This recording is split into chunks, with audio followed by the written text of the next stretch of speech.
Yeah, hi. That was a cool experience. So I've been back and forth of like, oh, it'd be fun to be up here, and just going through so many waves of like, what will my question be? It's evolved every single time. That light touch will work for you for everything. Wouldn't it be nice if is a really good way to feel. No urgency, but pointing with no resistance. Wouldn't that be nice? Yeah. Yes. And then I felt something right in that moment when you were saying to listen for the air, and I did, and I felt it within me, and I feel like I felt it within so many of us in this room, and that's when I just felt this pure love just flood right into me. And you all are calibrating to one another more and more as we're playing together in this forum. In other words, and it's a really good environment to tune in. In other words, if there was ever a time to live conditional love, it would be on a voyage like this, because there's so much that you can view that just naturally tunes you up. Yeah, that's funny, because I was thinking, I've had some in the past, some health challenges, and tried all these different therapies, but I was thinking cruise therapy. This should be a new thing, fun and games therapy, dance therapy, chocolate therapy. I don't know. Take it easy. Taking it easy. In other words, the best therapy is, we're going to speak it from the perspective that people can hear it more easily, not mad at myself anymore therapy. Not mad at you either therapy. Not worried about nothing therapy. Not expecting the worst therapy. Not preparing for the worst therapy. Not pushing against therapy. Yes. Pointing at what I want. Yes. That's good. Yes.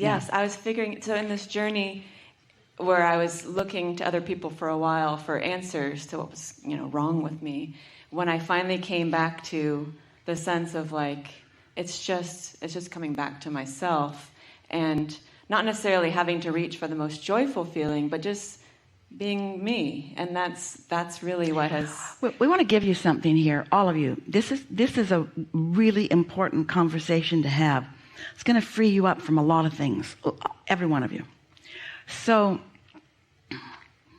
there's a tendency to compare yourself with each other, and someone who's really prosperous you look at differently than yourself if you're not, or somebody that's really fit or physically feeling good and you're not. That comparison works against you. Those comparisons work against you. But when you realize that, we're going to make some strong statements. Your emotional, that gap between who you may be in any moment and who you really are. One day Esther was at an airport, and there was a family sitting across the way from her, very close. Dad and a mom and 2 kids, and all of them looked tired of life. And Esther didn't contemplate much whether they were fighting with one another, or if they were just bored, or if something really sad had happened. She didn't try to figure it out. In fact, she really didn't want to give her attention to them too much, and so she was sort of looking around. She looked down.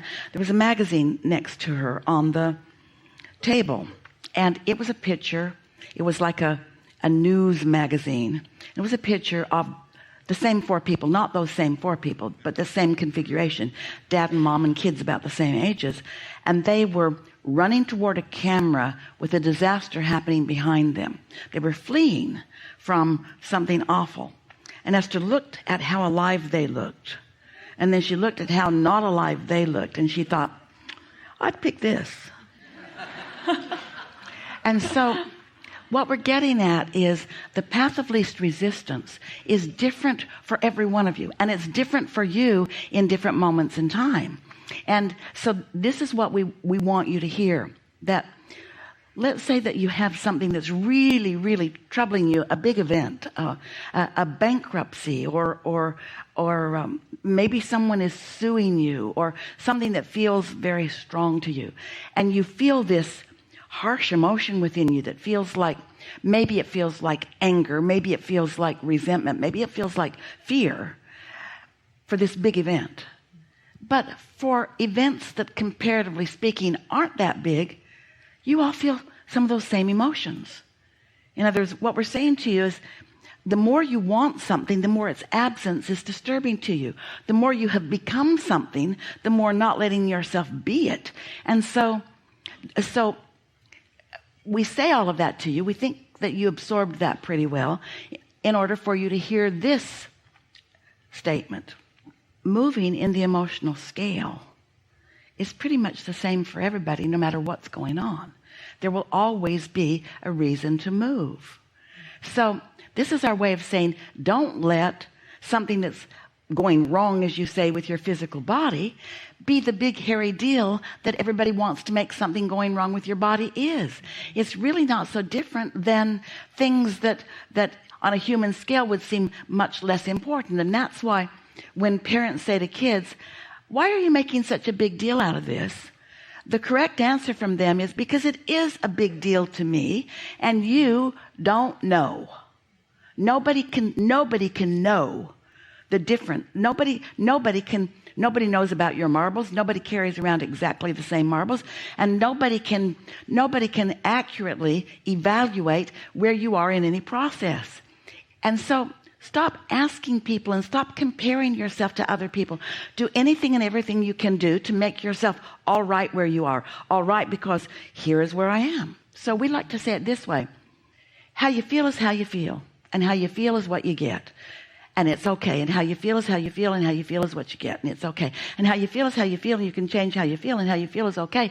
And how you feel is how you feel, and how you feel is what you get. But so what? How you feel is what you get, but you always have all these options to point, and options to quiet your mind, and so many other choices. Don't make where you are so significant, because you are a moving target all the time. And your path of least resistance, path of most allowance, is changing all the time. So put it in perspective. You're doing really, really well no matter what. I'm doing good no matter what. And don't let somebody else with their bag of marbles that's very different. Esther sometimes will say, as she can feel discord, is this a language barrier, or is it a generation barrier? Is it a gender barrier? Is it a religious barrier? Is it a vibrational barrier? Of course, it's always a vibrational barrier. And we say, makes no difference. Don't worry about it. The law of attraction is sorting it out. Don't try to figure it out. You just work you and you. You just work with you and you. You just work with you and you, and thrive as best you can, and worry as least you can, and praise as much as you can, and complain as little as you can, and thrive as much as you can. And don't be hard on yourself no matter where you are, because we told a story for years. Jerry and Esther were traveling often from Phoenix to San Diego. Hot in Phoenix, cool in San Diego, not very friendly in Phoenix at that time, their point of attraction. We'll tell you a story about that. And happier in San Diego, not as happy, but Jerry had made a commitment. He was going to stay there. Esther was his friend and decided to stay with him. It was that sort of thing. So they went to San Diego often. About halfway, it was about 400 miles, about halfway is Yuma. Well, they didn't get out in the desert halfway and feel so discouraged that they weren't all the way yet to San Diego, that they lost their minds and their orientation and turned around and went back to Phoenix. Phoenix, Yuma, Phoenix, Yuma, Phoenix, Yuma, Phoenix, Yuma, Phoenix, Yuma. That's how so many people are living their lives. Phoenix, Yuma, Phoenix, Yuma. Taking score too soon. Phoenix, Yuma, Phoenix, Yuma, Phoenix, Yuma, Phoenix, Yuma. You don't do that in that case, because you understand that there is a journey. And we would like you to understand that there's a constant, never-ending, everlasting, potentially joyful journey from where you are to wherever you're going. And the point that we're making with the early part of this conversation is that not being right where you want to be must not be tragic to you, no matter where you be. Don't let it be tragic. Let it be insignificant, because it is temporary. That's so it's good. Insignificant because it is temporary. Mm-hmm. Because I know what to do, and I am doing it. And the energy that creates worlds, my inner being, that magnificent partner in crime, and the law of attraction, everything working for me. No reason ever to be worried about anything. But you're not wrong when you are. Right. It's logical that you might be. It's okay that you are. Mm-hmm. Many people maybe would be. In other words, anything that you can do to loosen up that feeling of self-awareness that myself is not where I want it to be. That's what you want to soften, and eventually it'll be gone. And you'll just move around. Wherever you are, you'll be happy. Wherever you are, there'll be things to point out. Wherever you are, you'll be in the receiving mode, in the realization mode of receiving, understanding about things unfolding. So life is just delicious all along the way, no matter where it is. Sort of like roaming the streets of Juneau or Ketchikan or all of those places with all of that fun and meeting people along the way and eating some of this and some of this and going over there and going over there and laughing about that and laughing about that and looking over there and looking over there, feeling that it's nice. And it's so like that surprise and delight around every corner is the way your life can be. Yeah. Good? Yeah. Really good. Thank you so much. Really good. Really good.